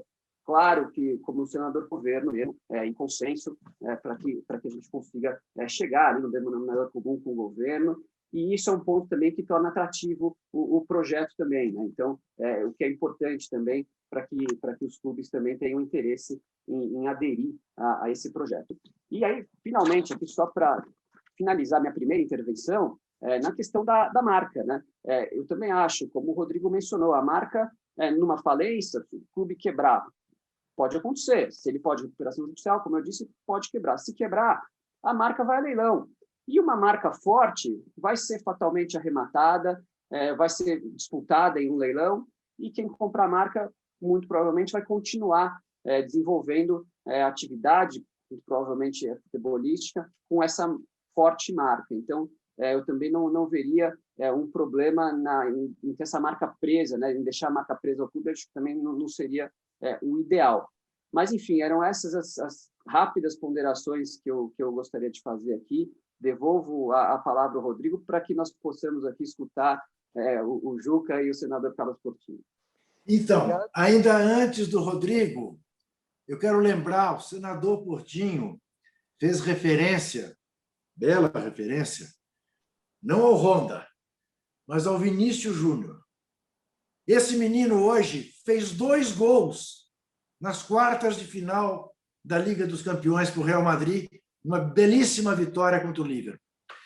Aí eu olho para ele, aquela carinha de menino, eu falo, tá bom, o Flamengo está muito bem com o Everton Ribeiro, com o De Arrascaeta, mas esse moleque tinha tudo para ser, sei lá, um novo Ronaldinho. Não, vai ser no Real Madrid. não vai ser na Gávea. Eu volto a dizer, o time mais popular do Brasil, do dito país do futebol, que resolveu a vida do Flamengo, 40 milhões. Magnífico. Não. Magnífico é no dia que ele ficar aqui e a gente puder pagar para ele ter aqui a vida que ele sonha ter. É isso, né, Juca? Me permita só, Rodrigo, me permita só falar. Essa fala do Juca me provoca uma questão. Se isso não mutila um pouco da nossa cultura do futebol, né, Juca? Eu acho que tem esse valor que transcende do futebol. E engatando um pouquinho nisso também, e aí, Rodrigo, eu confesso a minha ignorância, né, para todos vocês a respeito dos detalhes do direito esportivo e da lei e tudo mais, mas, assim, a aquisição da marca por alguém, estou pensando aqui na questão da falência, não é também uma forma indireta de a gente atingir a toda uma comunidade de torcedores? Porque, sim, nós pensamos na hipótese dessa marca vir a ser revigorada, é um ativo, ela vem ser revigorada e volta para o mercado. Mas eu posso ter alguém que queira se apropriar da marca e não fazê-la movimentar de novo como negócio ou como clube. Isso será que não atingiria aí também os interesses de todo um universo de torcedores? Me perdoe se eu não estou falando alguma coisa, nenhuma besteira, mas foi um pouco do que dúvidas que eu me faço. Ao contrário, Viviane, muito pelo contrário. Eu vou passar a palavra para o senador, para ele poder comentar. Eu só faria um adendo. Se a gente olhar, por exemplo, para o Manchester City, que há 10 anos era um time de segunda divisão, que seu grande momento no ano era disputar uma partida contra o Manchester United, e desde que foi adquirido por um investidor disposto a botar muito dinheiro, se transformou numa das maiores forças do futebol planetário e o time que mais emprestou jogadores para a Copa do Mundo, né? O investidor, ele não vai, mesmo que adquira aquela marca numa falência, ele não vai comprar uma marca do Botafogo do Rio de Janeiro, por exemplo, para destruir a marca. Ao contrário, ele está olhando os milhões de torcedores. Então, eu acho que hoje o que se faz, o serviço que se presta ao torcedor é o estado atual do Botafogo do Rio de Janeiro, por exemplo, né? Senador, passo a palavra para você. Você tem o chão, né, o microfone para tratar de todos os temas que foram abordados aqui. Fique à vontade. Eu vou acrescentar mais dois, de duas pessoas que nos acompanham. Nicolás Duprá, que pergunta, acho que fica para o final, o marco regulatório deve ser votado quando? E o Wilson Nakamura, que é conselheiro do Palmeiras, foi meu colega no Mackenzie, professor do Mackenzie, quando eu lá dava aula, e ele pergunta se devemos adotar no Brasil o modelo alemão 50+1. Se me permitir antecipar, eu acho que é uma intervenção justificada do Estado na possibilidade dos times decidirem o que querem. A própria Alemanha já revê o seu modelo, porque, afinal de contas, o investidor pode ser minoritário no Bayern, como mas não vai ser minoritário num time secundário. E aí o dinheiro vai para outros países e não para a Alemanha. Eu acho que seria um modelo muito intervencionista se essa questão não fosse tratada nos estatutos dos clubes, e sim por uma lei que dissesse o controle tem que ser do clube. Senador, a palavra é sua. Eu aproveito até para emendar no que você está falando na pergunta, né? E falar a questão da marca, né? Essa é uma questão que tem sido discutida, sim, Viviane. Eu venho recebendo algumas contribuições no sentido, poxa, mas amanhã a sociedade anônima quebra e a marca desaparece, a história do futebol, né? Há uma história por trás da marca, mas é isso que torna ela talvez o principal ativo na hora de construir, inclusive, né, Rodrigo, o próprio capital através da avaliação da marca dessa nova sociedade anônima, né? E quero lembrar que é bem provável que os grandes clubes mantenham a sua participação societária, né? A hipótese que a gente pode vislumbrar de um clube social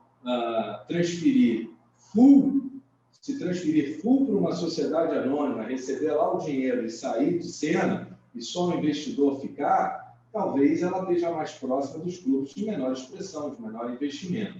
E sempre que você tem uma sociedade anônima, né, Rodrigo, seja qual for a participação desse sócio, mesmo como minoritário, ainda que seja, ele tem o direito de minoritário.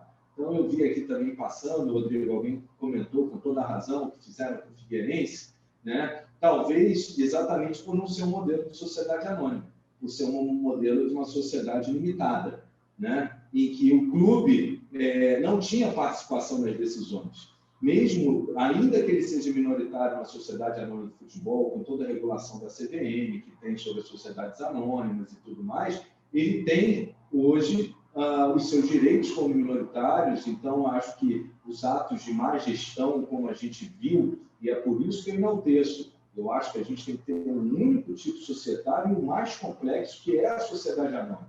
Porque os outros tipos societários, a gente tem, como eu disse, confusão de patrimônio de sócio, às vezes não é feito para dar lucro, e às vezes há uma má gestão sem responsabilidade, assim como existe na questão das associações civis, ou como uma sociedade anônima, pelas penalizações que a própria CVM pode aplicar, pela oportunidade dos minoritários. Isso é mais raro acontecer, né? Com relação à transferência do patrimônio do clube, ensejar uma fraude ao credor, aí é que eu penso, Eduardo, eu tenho convergido nessa discussão com alguns credores do clube que acham que, se o clube ainda possui um passivo, né, os seus ativos imobilizados não deveriam poder ser transferidos totalmente para a nova sociedade. Seria um centro de treinamento, eu receberia um aluguel, e desse aluguel, inclusive, ele ia deixar lá um percentual no ato trabalhista, ou seria revertido lá numa recuperação judicial do clube através dessa transformação, né? Isso tem sido pensado, mas, de qualquer maneira, eu acho que, ao estabelecer a sucessão que há, né, embora limitando-a e como será pago esse passivo, né, eu acho que essa hipótese de fraude fica afastada, porque a lei vai indicar,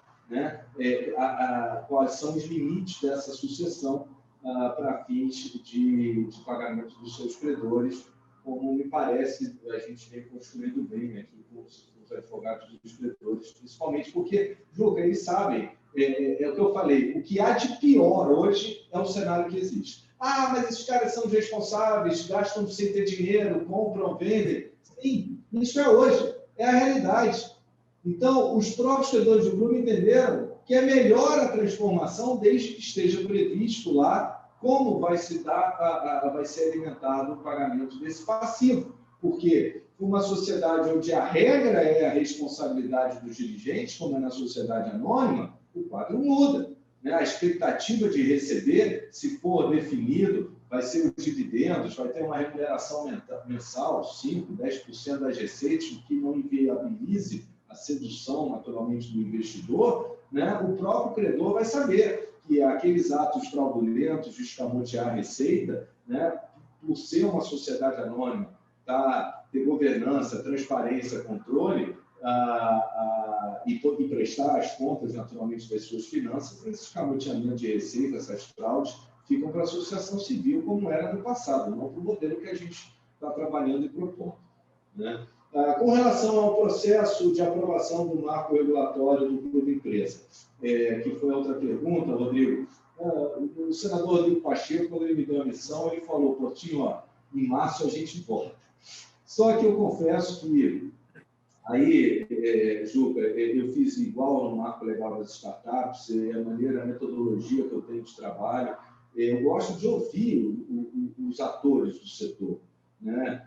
Para entender onde é que estão as convergências, onde é que estão os pontos dissonantes, e a gente tentar, no texto, construir a aproximação dos interesses, que eu sempre acho que é possível quando a gente abre para o debate democrático e exercita o que é hoje a democracia participativa, de fato, que a tecnologia nos permite. Então, eu já estou aqui na 12ª rodada de conversa e estou recebendo essas contribuições de cabeça aberta, podendo avaliar de um lado e de outro, pesar a questão da marca, como colocou o Rodrigo, né, o contraponto, eu tenho pesado tudo isso. Mas, e aí eu tive que explicar ao senador Rodrigo Pacheco: olha, as conversas estão boas, está havendo mais convergência do que distância. Deixa eu continuar, deixa eu ouvir a todos. Então, amanhã, por exemplo, a gente vai fazer uma rodada de conversa com os clubes e atores do Centro-Oeste, né? A gente tem, por exemplo, lá no Cuiabá, um exemplo de clube empresa limitado, né? Mas é o exemplo de um clube empresa que alcançou, né, Juca, a primeira divisão. E aí muitos dizem assim, poxa, mas aí no clube empresa vão surgir uns clubes aí que a gente nunca viu. Pode ser, mas aí é aquilo do mercado, do capitalismo, né? Quem tem competência estabelece, né? Já dizia o meu avô. Então, é importante ouvir o Centro-Oeste. Eu vou ter ainda uma reunião com a Academia de Direito Esportivo, o ministro Caputo está puxando essa reunião, o próprio BDD já foi ouvido. A gente tem ainda uma rodada de conversa com os clubes do Nordeste, o senador Eduardo Girão, que foi presidente de Fortaleza, está arregimentando lá os atores, né? Então, acho que a gente está conseguindo envolver um amplo debate aí em 60 dias. A ideia é terminar essas consultas até a última semana de abril. Eu fico com a última semana para preparar o relatório, e aí, já rompendo bem o prazo que o senador Rodrigo Pacheco me deu, mas acho que ele vai ficar orgulhoso do trabalho final, assim eu espero, com a contribuição de todos, a gente poder votar, se não na última semana de abril, na primeira semana de maio, o projeto maduro, discutido, debatido e com as respostas que muitos desses atores querem ouvir e precisam ter. Senador, é uma coisa curiosa, né? Você, na sua apresentação, falou de que foi advogado de jogadores acusados de doping. Aliás, esse é um tema também, acho que muito maltratado, e não apenas no Brasil, mas, enfim. Na legislação mundial. Exatamente, na legislação mundial. Estou convencido disso, absolutamente convencido. Agora, nós estamos tratando, de uma certa maneira, de doping financeiro, quando o clube não age de acordo com aquilo que ele deve agir. O Cruzeiro é um caso típico desse. Ganhou tudo, vivendo de uma maneira como não poderia viver. Na hora em que a conta chegou, caiu, né? Então, é uma coisa que normalmente as pessoas não têm consciência de que é uma desonestidade competitiva eu jogar contra um clube que paga todas as suas obrigações quando eu não pago as minhas. E quando, Viviane, se coloca a questão, você tem razão, em tese, eu, milionário corintiano, compro o Palmeiras para fechar o Palmeiras, só para me livrar de um rival. O que, em última análise, é uma estupidez, porque o Corinthians só tem a dimensão que tem porque existe o Palmeiras, né? Não, o Corinthians não criou a sua grandeza ganhando da Catanduvense, mas do Palmeiras, do São Paulo, do Flamengo, do Santos, né? E, na verdade, o que está acontecendo, por exemplo, com um clube como o Botafogo, é que ele está sumindo. Ele está sumindo exatamente por não ter um modelo de gestão que seja à altura da sua tradição. Então, não vai morrer nunca, como o América não morreu? Sim, mas o que é o América hoje? É quase nada. A gente não pode permitir que aconteça o mesmo com o Botafogo, como está acontecendo com a Portuguesa aqui em São Paulo, que não tem, evidentemente, a dimensão do Botafogo, nunca teve nem perto disso. Mas é disso que se trata.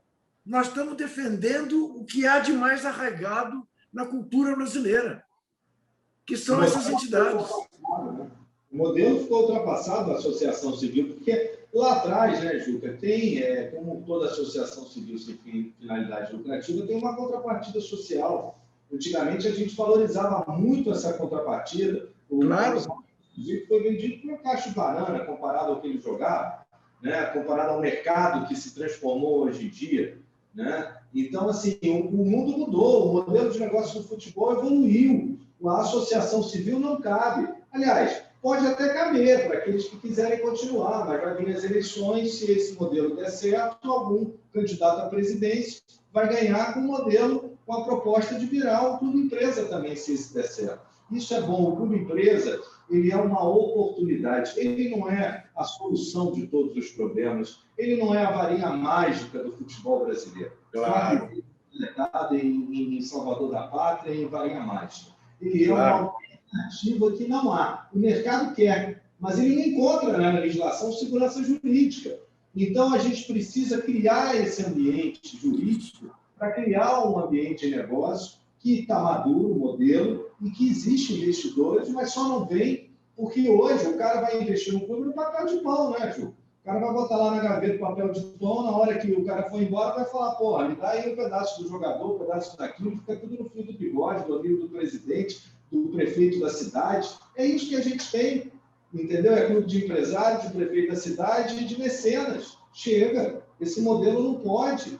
O torcedor mesmo, ele vai querer investir e, como investidor, cobrar da direção do clube a gestão que ele acha que tem que dar resultado. E a sociedade anônima do futebol, como sociedade anônima que visa o lucro, vai ter esse nível de exigência porque o modelo societário assim traz.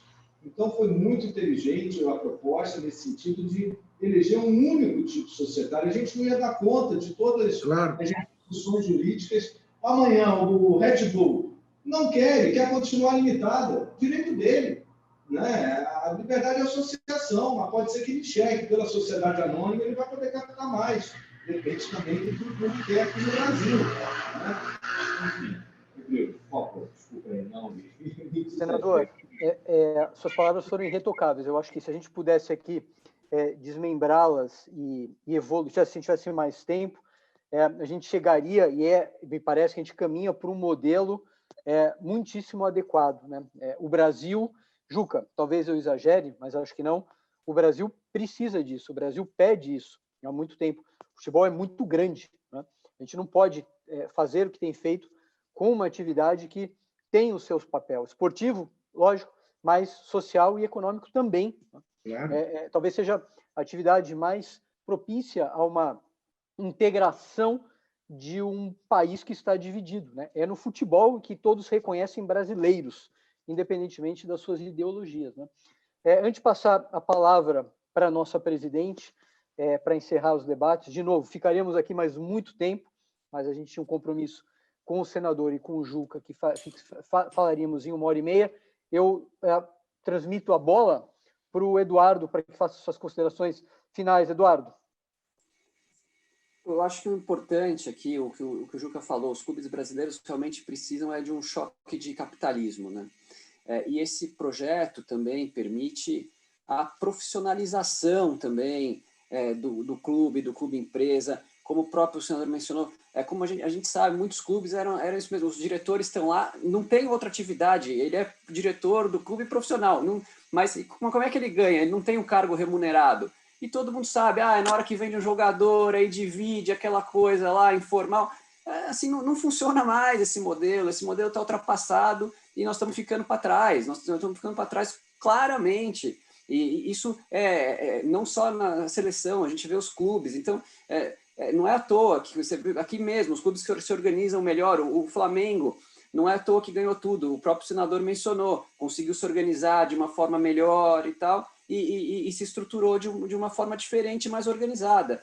Então, acho que é isso, realmente os clubes precisam de um choque de capitalismo, e esse projeto vem, ainda que tardiamente, mas em boa hora, para que a gente tenha condições realmente de ter um novo marco do futebol aí para os clubes brasileiros. Obrigado, Eduardo. Ô, Juca, eu vou quebrar o protocolo aqui, e a palavra final em relação a esse evento não será minha e sua, e depois você passa a bola para a nossa presidente, tá bom?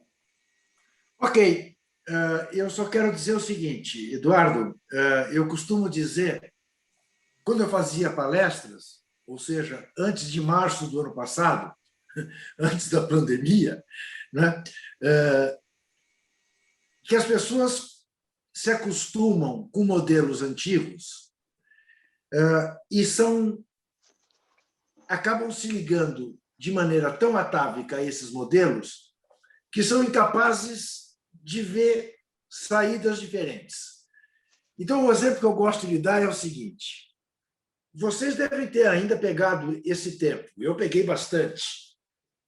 A ponte aérea Rio-São Paulo era servida por aviões Eletra, excelentes aviões, 4A, turbohélices. Fazia São Paulo-Rio em 55 minutos. Jamais caiu um Eletra. Avião seguríssimo. Tinha uma salinha no fundo para quem fumava. Era uma maravilha de avião. Maravilha. Bem, mas surgiram os Boeings, surgiram os aviões a jato, que passaram a fazer em 35 minutos, que carregavam mais gente. E era proibido fumar. É nesse que nós temos que ir. Não dá mais para ir de Eletra. Teco-teco era uma delícia, mas não dá mais. E a gente foi pentacampeão com teco-teco. Agora estão atropelando a gente. Nós não pensamos mais em competir, nem no Mundial de Clubes, nem no de seleções. Desde 2006, só dá europeu campeão do mundo. E só dá europeu na final, exceção feita a 14 aqui no Brasil, que a Argentina foi a final. O resto é final entre europeus. Então, ou nós nos damos conta disso e mudamos, ou então, de fato, vamos voltar a ter aquilo que tínhamos em 50, o velho complexo de vira-latas de Nelson Rodrigues. Muitíssimo obrigado, foi ótimo. Senador Portinho, vou lhe dizer uma coisa, eu não ficaria muito confortável na sua pele, porque a partir de agora, o senhor passa a ser depositário de uma enorme confiança minha nessa sua visão iluminista sobre o que deva ser o futebol. Só que eu tenho um péssimo hábito de cobrar, tá bom? Parabéns, muito obrigado, foi ótimo ouvir. Presidente Viviane, é você. É isso. Deixa eu Vamos dizer, lá, gente. Bom. Quando você falou de mulheres fortes da minha família, saiba de você o seguinte: Dona Nadir Kfouri foi a primeira reitora de Pontifícia Universidade Católica no mundo. Dom Paulo Evaristo Arnes foi ao Papa para que ele concedesse essa exceção. Parabéns de novo, Juca. Você vem de uma excelente cepa, então, dá para perceber. Que bom, porque foram mulheres como ela que abriram caminho para nós e a gente continua tentando abrir aí para até chegar nas suas netas. Eu espero que elas vivam já numa sociedade melhor. Senador, quer falar alguma coisinha? A palavra é sua. Quero só fazer 3 pontuações rápidas aqui. É que eu vi, Rodrigo, algumas perguntas, eu sei que não dá para a gente responder todas, mas eu peguei 2 aqui, e são rápidas as respostas. Primeiro, sobre a origem do capital do investimento. Isso tem sido colocado em algumas conversas como uma preocupação. Quero lembrar que o Banco Central já é super rígido com relação ao capital que vem de fora, né? Mas eu tenho me debruçado sobre essa questão e estou ainda avaliando se a gente tem outros mecanismos, talvez o depósito lá na CBF, não sei se isso significa muito, né, Juca? Mas, enfim, a gente deve pensar, isso está sendo também estudado. A boa pergunta. A outra me perguntaram aí qual era a resistência da CBF. É importante dizer que eu até me surpreendi, quero ser honesto aqui, a CBF, ela queria saber se era facultativo, né? E é facultativo, né? E isso foi superado. E, por incrível que pareça, ela discordava do texto que dizia que não há sucessão. Ela estava muito preocupada com a dívida dos clubes com seus atletas, né? O que eu achei algo muito positivo e queria deixar esse registro aqui. Fora essas 2 questões, a CBF se mostrou simpática ao projeto, inclusive deve sediar uma grande consulta pública no dia 16. E, para encerrar, Viviane, pegando a carona aqui no jogo, que eu também sou de uma linhagem feminista, sou sobrinho neto de Carmen Portinho, junto com Berta Lutz, uma grande sufragista do movimento sufragista brasileiro. Obrigado, boa noite a todos. Qualquer contribuição, Rodrigo, você pode me encaminhar por e-mail, por escrito, nota técnica, viu, Eduardo? Puder me ajudar nessa parte de recuperação, toda a contribuição é muito bem-vinda e eu estou avaliando. Muito obrigado, Viviane. Obrigada, gente. Bom, a mim cabe parabéns também, senador. Se vê que a veia democrática tem a sua origem também. Que bom, que bom. Você vê que as mulheres, elas também são responsáveis pela formação dessas novas gerações, né? Então, isso é muito... Somos as transmissoras de muitas coisas mas eu acho que hoje também é uma sociedade que não é só mais de mulheres ou de homens, a gente vem buscando um lugar no sentido de contribuir todo mundo igualitariamente. E é bom lembrar que hoje eu fiquei sabendo que a Marta, a nossa grande jogadora, também foi vacinada, o que também é motivo de alegria aqui para a gente. A Marta também é um símbolo de muita de muita luta, de muita conquista, num ambiente, né, também majoritariamente masculino. Mas, enfim, eu queria agradecer, eu acho que o debate foi excelente, além de profundo, de esclarecedor, de uma excelente troca de ideias, de oportunidade, senador, de a gente ouvir o Senado, e o Senado ouvir, acho que a sociedade, o que é muito bacana, mostra também o seu compromisso com a democracia, e eu lhe agradeço demais por isso. Agradecer demais também o Juca pelas pontuações e por trazer toda a sua bagagem, a sua experiência, o que contribui por demais também com esse debate. Dizer que, além de toda a riqueza do debate, foi um enorme prazer ouvi-los e tê-los aqui na Associação dos Advogados de São Paulo. Agradecer a nossa audiência, super participativa aqui, o que demonstra que, além do brasileiro ser também um apaixonado por futebol, ele é também alguém preocupado com o futuro do futebol, né? Eu acho que todos nós, o Juca falou sobre isso, e a gente tem que louvar esse projeto nesse sentido. Todos nós estamos percebendo que nós estamos perdendo esse espaço no mundo com esse valor que o futebol brasileiro sempre teve, essa representatividade do futebol brasileiro.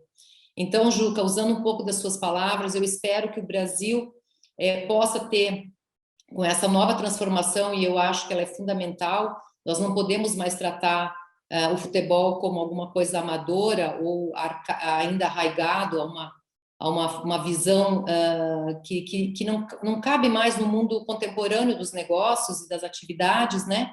Que a gente possa produzir um futebol de qualidade, como o Brasil produz qualidade no agronegócio e na música brasileira, que são dois grandes orgulhos nossos. A gente tem chances de recuperar os nossos grandes talentos e de manter os nossos grandes talentos aqui, perto também dos clubes brasileiros e do torcedor brasileiro, que eu acho que isso também é um grande prazer que o futebol nos dá, está na alma do brasileiro, e esse projeto de lei vem com essa força e vem com esse compromisso, senador, de manter isso dentro da sociedade brasileira como um valor fundamental que é. Então, só tenho a agradecer ao Rodrigo, que fez essa ponte de novo. Rodrigo, muito obrigada. Sei que o Rodrigo se debruçou demais pelo anteprojeto que dá origem a tudo isso, que mostra também o compromisso, não só com o amor do futebol, mas também o compromisso com o que a gente pensa e o que a gente quer da sociedade brasileira, né? E agradecer ao Manji também, nosso querido Eduardo, diretor super atuante à frente da associação, pela contribuição, um tema extremamente relevante e que põe todos nós a pensarmos, né?